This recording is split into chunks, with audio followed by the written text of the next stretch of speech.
posté une vidéo sur les réseaux sociaux, un post dans lequel elle se met en scène avec une arme tout en proférant des menaces contre tous ceux qui seraient responsables du malheur de sa fille. Choquée, la communauté scolaire du collège Joseph Pita a condamné fermement ce message et exercé un droit de retrait depuis vendredi. On écoute donc leur témoignage au micro d'Harold Delus et de Maxime Morel. Au collège Joseph Pita, une vidéo pornographique circule entre les élèves sur WhatsApp. Et par rapport à une bague que porte une personne sur cette main de personne se masturbant, on n'a fait que décréter que c'est ma fille. Donc il n'y a pas d'autre façon de dire qu'on la traite de toutes sortes de noms assez vulgaires et méchants.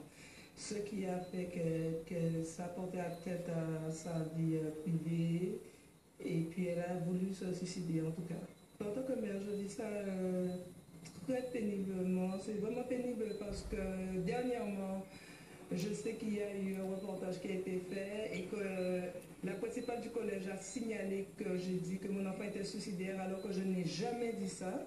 J'ai dit que c'est une enfant qui a été fragilisée suite au décès de ma mère.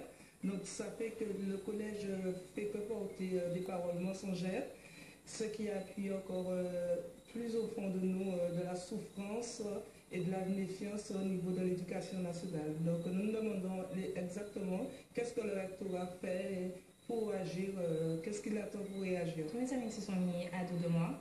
J'ai toujours été là pour eux, j'ai jamais fait l'hypocrite avec eux et là c'est ce qu'ils font pour moi. Et ça je n'apprécie pas, ça m'a cassé, ça m'a énervé.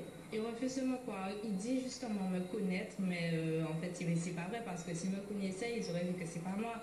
Il n'y a pas de visage, il n'y a rien, il y a juste une bague. Tout le monde peut avoir cette bague-là. Donc on ne peut pas dire que c'est moi, réellement, donc ça m'énerve.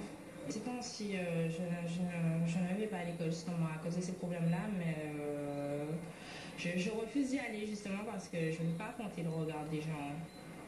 Les paroles non plus parce que pendant que par exemple je serai assise par là, on va dire des choses sur moi et moi je vais entendre ça et ça va faire mal se passer, soit je vais péter un câble, soit je vais recommencer mes affaires difficiles. C'est pas une solution mais tout ce qui passe par ma tête, ben je fais, donc sans penser aux conséquences, il n'y a rien. L'établissement est fermé, les enseignants font grève et ils incitent les parents à se retourner contre moi. Aujourd'hui c'est moi, demain ce sera notre parent. Ils ont voulu faire un courrier pour ne pas que mon enfant mette les pieds dans le collège. Ça s'appelle de la discrimination. Donc ils seront jugés et puis je dis à la volonté de Dieu, seul le juge réel fera ce qu'il faut. Notez